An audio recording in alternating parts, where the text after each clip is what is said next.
வணக்கம் நண்பர்களே. எங்கிட்ட ஒரு ஸ்பெசிஃபிக் பெர்ஃபார்மன்ஸ் தொடர்பாக ஒரு வழக்கு வந்திருக்கு.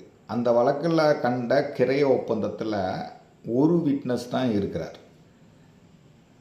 இப்போ இந்த ஒருவர் மட்டும் சாட்சி கையொப்பம் செய்திருக்கிற அந்த கிரைய ஒப்பந்தத்தை வச்சு நாம் ஸ்பெசிஃபிக் பெர்ஃபார்மன்ஸை கேட்டு ஒரு சூட்டை போட முடியுமா? சரி, நம்ம சூட்டை போட்டுட்டோம். இப்போ பிரதிவாதிகள் கிரைய ஒப்பந்தத்தில் ஒருவர் மட்டும்தான் சாட்சி கையொப்பமிட்டிருக்கிறார், 2 பேர் சாட்சி இல்லை, அதனால் இது சட்டத்தால் தடை செய்யப்பட்டிருக்கிறது அப்படின்னு சொல்லி ஒரு ப்ளீ எடுக்க முடியுமா? இல்லை ரெஜெக்ஷன் ஆஃப் கிளைண்ட் ஏதாவது போட முடியுமா? இது ஒரு பெரிய பிரச்சனையை உண்டு பண்ணுமா? கிரைய ஒப்பந்தத்தில் கண்டிப்பாக 2 விட்னஸ் இருக்கணுமா? ஒரு விட்னஸ் இருந்தால் அது செல்லாதா அப்படிங்கிறது தொடர்பாக முன் தீர்ப்புகளை பார்த்துக்கிட்டு இருக்கும்போது அப்படியே என்னுடைய வழக்கிற்கு பொருந்தும் விதமாக ஒரு தீர்ப்பு கிடைச்சது. பொதுவாக ஆவணங்களில் சாட்சி கையொப்பம் இடுவது குறித்து ஒரு வழக்கறிஞராக அனைவருக்கும் அந்த விஷயத்தில் புரிதல் நன்றாகவே இருக்கும். எப்படி இருக்கும் அப்படின்னா, இப்போ டிபி ஆக்ட் சொத்துரிமை மாற்றுச் சட்டம் பிரிவு 3 இன்ஸ்ட்ருமெண்ட் ஆவணம்னா என்ன அப்படின்னு விளக்கம் அளித்திருப்பாங்க. அதற்கான விளக்கத்தில் அந்த சட்டத்தில் என்ன சொல்கிறாங்க அப்படின்னா, உயில் அல்லாத எந்த ஒரு ஆவணமும் பத்திரமாக கருதப்படும் அப்படின்னு சொல்லிடுறாங்க. அதிலே அதற்கு அடுத்த விளக்கத்தை பார்த்திங்கன்னா அட்டஸ்டேஷன் அப்படின்னு சொல்லியிருப்பாங்க. அதாவது ஒரு ஆவணத்தில் 2 சாட்சிகள் சான்றப்பமிட்ட சாட்சிகளாக கையொப்பமிட்டிருக்கப்பட வேண்டும் அப்படின்னு சொல்லியிருப்பாங்க. ஆனால் எந்த ஆவணத்தில் கட்டாயமாக 2 சாட்சிகள் கையொப்பமிட வேண்டும் அப்படின்னு அந்த சொத்துரிமை மாற்றுச் சட்டம் பிரிவு 3 சொல்லியிருக்க மாட்டாங்க. நீங்கள் என்டையர் டிபி ஆக்டையும் நீங்கள் பிரட்டி படித்து பார்த்தீங்கன்னா சில பிரிவுகளில் எந்தெந்த வகையான ஆவணங்களுக்கு கட்டாயமாக 2 சான்றப்பமிட்ட சாட்சிகள் வேண்டும் அப்படின்னு சொல்லியிருப்பாங்க. இப்போ நீங்கள் கிரைய ஒப்பந்தத்தையும் எடுத்துட்டிங்கன்னா டிபி ஆக்ட் பிரிவு 54. இந்த 54 எந்த இடத்துலையும் 2 சாட்சிகள் சான்றொப்பம் இட வேண்டும் அப்படின்னு சொல்லியிருக்க மாட்டாங்க. நீங்கள் அதே நேரத்தில் டிபி ஆக்ட் பிரிவு 59க்கு நீங்கள் வந்தீங்கன்னா மார்க்கேஜ் ஆவணத்தில், அதாவது அடமான ஆவணத்தில் 2 சாட்சிகள் கட்டாயமாக சான்றொப்பம் இட வேண்டும் அப்படின்னு சொல்லியிருப்பாங்க. அதே போல் நீங்கள் பிரிவு 123க்கு வந்துட்டீங்க அப்படின்னா கிஃப்ட் டீடில் 2 சாட்சிகள் கண்டிப்பாக சான்றொப்பம் விட வேண்டும் அப்படின்னு சொல்லியிருப்பாங்க. அப்போ டிபி ஆக்டை பொறுத்த வரைக்கும் அடமானத்தில் சான்றொப்பமிட்ட சாட்சி வேணும் அப்படின்னு சொல்லி பிரிவு 59 சொல்லுது. கிஃப்ட் டீடு செட்டில்மெண்ட்டை பொறுத்த வரைக்கும் கட்டாயமாக சான்றொப்பமிட்ட சாட்சிகள் கையொப்பமிட வேண்டும் அப்படின்னு பிரிவு 123 சொல்லுது. உயிலை பொறுத்த வரைக்கும் இந்தியன் சக்சஷன் ஆக்டில் உயில் ஆவணத்தில் 2 சாட்சிகள் கட்டாயமாக சாட்சி கையொப்பமிட வேண்டும் அப்படின்னு சொல்லி அந்த சட்டத்தின் பிரிவு 63 சொல்லியிருப்பாங்க.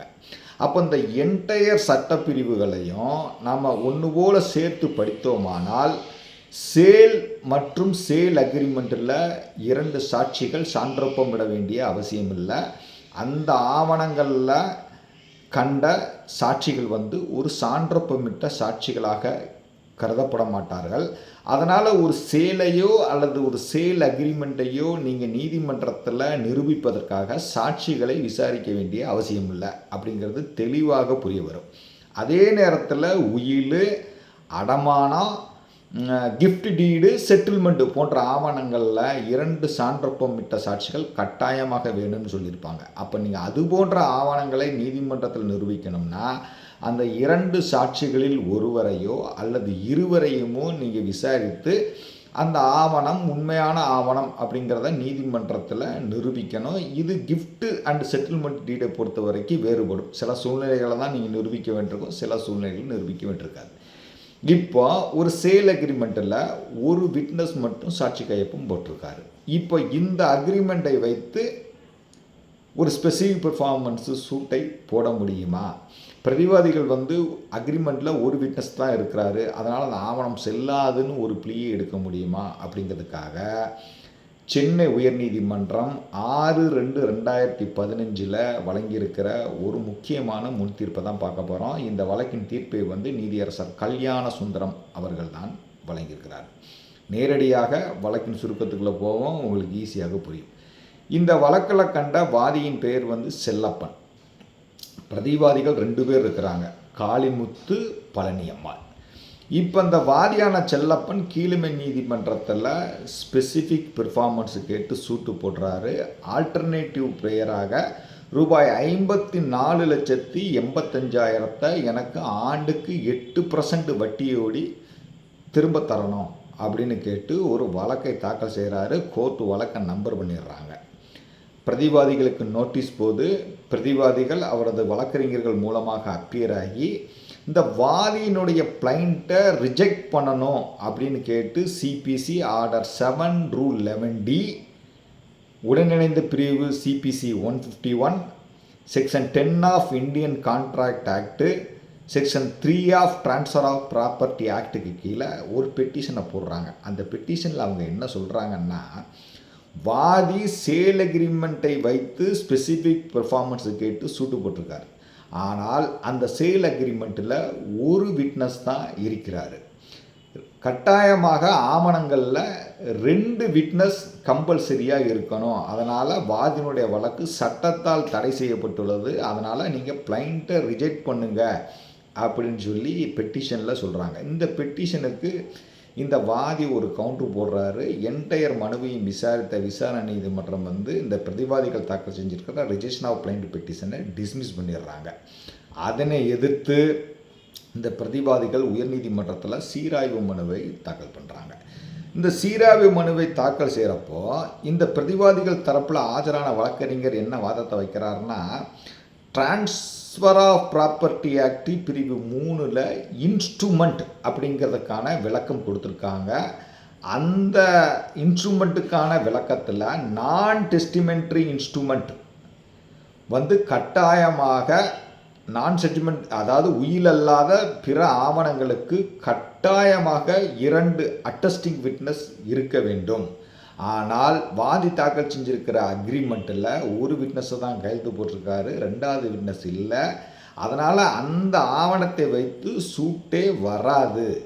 ஆனால் கீழமை நீதிமன்றம் இதை கவனத்தில் கொள்ளாமல் ரெஜிஸ்ட்ரேஷன் ஆஃப் பிளைண்ட்டை தள்ளுபடி செஞ்சுருக்கிறது தப்பு. அதனால் சிஆர்பியை நீங்கள் அலோவ் பண்ணுங்க அப்படின்னு சொல்லி வாதாடுறாரு. இதற்கு பதிலடி கொடுக்கும் விதமாக வாதி தரப்பில் ஆஜரான வழக்கறிஞர் என்ன வாதத்தை வைக்கிறாரு அப்படின்னா, ட்ரான்ஸ்ஃபர் ஆஃப் ப்ராப்பர்ட்டி ஆக்ட் சில ஆவணங்களுக்கு தான் அட்டஸ்டிங் விட்னஸ் இருக்கணும்னு சொல்லுது. சேல் அக்ரிமெண்ட்டுக்கு அட்டஸ்டிங் விட்னஸ் இருக்கணும், அதுவும் 2 அட்டஸ்டிங் விட்னஸ் இருக்கணும் சொல்லவே இல்லை.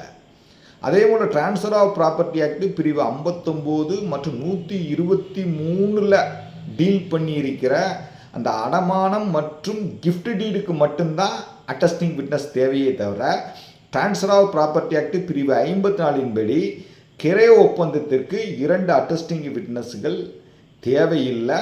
அதனால் வாதி தாக்கல் செஞ்சிற வழக்கு சட்டப்படி செல்லும். இதெல்லாம் பரிசீலித்து தான் விசாரணை நீதிமன்றம் இந்த பிரதிவாதிகள் தாக்கல் செஞ்சிருக்கிற பெட்டிஷனை தள்ளுபடி பண்ணியிருக்காங்கன்னு சொல்லி ஒரு முன் தீர்ப்பை சுட்டி காட்டுறார். கருப்பையா மூப்பனார் வெர்சஸ் முத்துக்கருப்பன் சேர்வை அப்படிங்கிற ஒரு வழக்கை இருதரப்பு வாதங்களையும் கேட்ட நீதிமன்றம் அழகாக என்ன சொல்லிடுறாங்க அப்படின்னா, இந்த வாதி தரப்பில் வாதாடுவதை நாங்கள் அப்படியே ஏற்றுக்கொள்கிறோம்.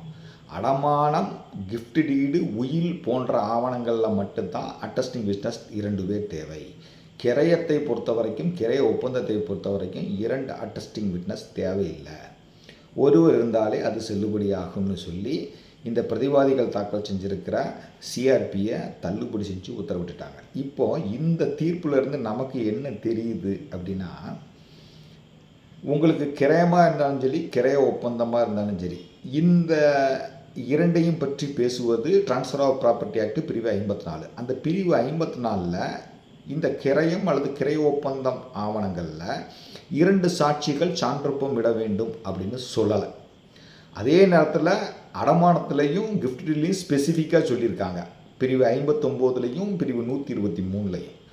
ஆனால் பிரிவு 54 சொல்லலை. அதனால் கிரய ஒப்பந்தம் கிரயத்தில் வந்து அட்டஸ்டிங் விட்னஸ்ஸு தேவையில்லை அப்படின்னு சொல்லிடுறாங்க. அதனால் கிரய ஒப்பந்தத்தில் ஒரு விட்னஸ் கையெழுத்து போட்டிருந்தாலும் கூட அந்த கிரய ஒப்பந்தத்தை வைத்து நீங்கள் ஸ்பெசிஃபிக் பெர்ஃபார்மன்ஸை கேட்டு சூட்டை போடலாம். இது இந்த ஜட்ஜ்மெண்ட்டு பேசுது. இந்த ஜட்ஜ்மெண்ட்டையும் தாண்டி நாம் ஒரு வழக்கறிஞராக இந்த பிரச்சனையை நாம் எதிர்கொள்கிறோம்னா, நம்ம இந்த வழக்கில் கண்ட இந்த வாதங்களை தவிர நாம் வேறு என்ன வாதத்தை எடுக்க முடியும்?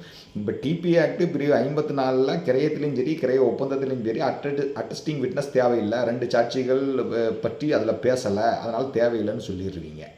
சரி, ரைட்டு, ஓகே. இப்போ வழக்கில் விசாரணைக்குன்னு வரும்போது நாம் இதை எப்படி எதிர்கொள்கிறது? இப்போ நாம் பிரதிவாதிக்கு வைக்கலனா நாம் இதை எப்படி எதிர்கொள்வோம்னா, நீங்கள் பதிவு சட்டத்தில் ரிஜிஸ்ட்ரேஷன் ரூல்ஸ் அப்படின்னு ஒரு ரூல்ஸ் இருக்குது. அந்த ரூல்ஸில் குறிப்பாக ரூல் 55 சார்பதிவாளர் ஒரு ஆவணத்தை பதிவு செய்வதற்கு முன்பாக அவரது அதிகாரங்கள் என்ன, அவரது கடமைகள் என்ன அப்படிங்கிறத வரையறுக்குது. அப்படியே நீங்கள் ரெஜிஸ்ட்ரேஷன் ஆக்டுக்கு வந்தீங்கன்னா செக்ஷன் 32B நினைக்கிறேன், 32B அதுபோக 34 இந்த 2 சட்டப்பிரிவையும் நீங்கள் சேர்த்து படிச்சிங்கன்னா சார்பதிவாளர் முன்புக்கு அப்பியர் ஆகி ஆவணத்தை தாக்கல் செய்யும் நபரை பற்றி சார்பதிவாளருக்கு தெரியவில்லை என்றால் அந்த நபரை 2 பேர் அடையாளம் காட்டணும்னு சொல்லுது. அப்போது பொதுவாக சப்ரியாஸில் 2 வகையான விட்னஸுகள் இருக்காங்க. ஒன்று ஆவணத்தில் கண்ட சாட்சிகள், இன்னொன்று அந்த சம்மந்தப்பட்ட நபரை அடையாளம் காட்டுகிற அடையாள சாட்சிகள், ஐடென்டிஃபை விட்னஸ். இப்போ இந்த ஆவணத்தில் கண்ட சாட்சிகளே இந்த அடையாள சாட்சியாகவும் இருக்கலாம். அப்போது ஒரு டாக்குமெண்ட்டை ரிஜிஸ்ட்ரேஷன் பண்ணுவதற்கு முன்பாக சார்பதிவாளர் எழுதி கொடுப்பவர் இன்னார் தான், அவர் தான் அந்த நபர் அப்படின்னு ஊர்ஜிதப்படுத்துவதற்காக 2 சாட்சிகள் கட்டாயமாக வேண்டும் அப்படின்னு சொல்லலாம். அப்போ நான் சொல்கிறது எதுக்கு பொருந்தும்? ரிஜிஸ்டர்டு டாக்குமெண்ட்டுக்கு தான் பொருந்தும். இப்போ நீங்கள் சேல் அக்ரிமெண்ட்டை கட்டாயமாக ரிஜிஸ்டர் பண்ணணும்னு சொல்லி 1/12/2012 ஒரு சட்டத்திருத்தம் கொண்டு வந்துட்டாங்க. இருந்தாலும் 49 பிரகாரம் அந்த கொலட்ரல் பர்பஸுக்காக பயன்படுத்தலாம் அப்படின்னு சொல்லிட்டாங்க. பதிவு செய்யப்படாத கிரய ஒப்பந்தத்தையும் வைத்து நீங்கள் வழக்கு தாக்கல் செய்யலாம்னு சொல்லிட்டீங்க. இப்போ நீங்கள் பதிவு செய்யப்படாத ஒப்பந்தம் ஒன்று வச்சுருந்து அதில் ஒரு விட்னஸ் மட்டும்தான் இருக்கிறார் அப்படின்னா நீங்கள் இந்த தீர்ப்பை பயன்படுத்தி அந்த ஒரு விட்னஸ் போதுமானது அப்படின்னு சொல்லி அவரை மட்டும் வச்சு விசாரித்து நீங்கள் ஸ்பெசிஃபிக் பெர்ஃபார்மன்ஸ் சூட்டை போட்டுடலாம். ஆனால் ரிஜிஸ்டர்ட் டாக்குமெண்ட்டாக இருக்கும் பட்சத்தில் இந்த பதிவு விதி, இந்த ரிஜிஸ்ட்ரேஷன் ஆக்டுகளை பயன்படுத்தி 2 விட்னஸ் கண்டிப்பாக இருக்கணும். அப்படி 2 விட்னஸ் இல்லாதனால அந்த டாக்குமெண்ட் வந்து செல்லாதுன்னு சொல்லி நம்மளால் ஒரு வாதத்தை எடுக்க முடியும் அப்படிங்கிறத நீங்கள் புரிஞ்சுக்கிடணும். இந்த தீர்ப்பினுடைய முழு விவரத்தையும் நான் டிஸ்கிரிப்ஷன் பாக்ஸில் கொடுக்குறேன், படித்து பாருங்கள். கண்டிப்பாக உங்கள் அனைவருக்கும் பயன்படும். நன்றி.